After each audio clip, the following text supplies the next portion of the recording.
Buronan kasus pencurian baterai tower telekomunikasi, Sugiarto, akhirnya ditangkap polisi tanpa perlawanan di tempat parkir sebuah rumah sakit di kota Lubuk Linggau, Sumatera Selatan.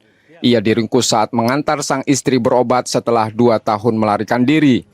Sugiarto bersama 3 rekannya melakukan pencurian baterai dan modul tower di Jalan Raya Tugumulyo, Kelurahan Karangketuan, Lubuk Linggau pada September 2023 lalu.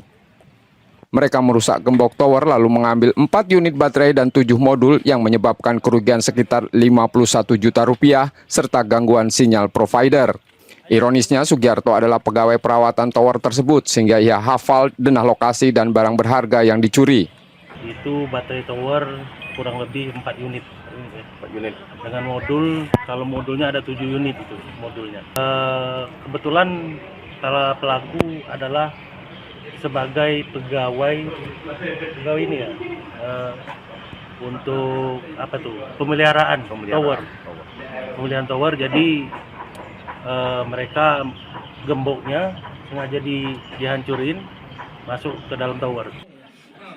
Polisi kini masih memburu 3 rekannya yang telah diketahui identitasnya, sementara Sugiarto terancam hukuman penjara hingga 7 tahun. Reski Oktora, Muklas Diferensial, Kompas TV, Lubuk Linggau, Sumatera Selatan.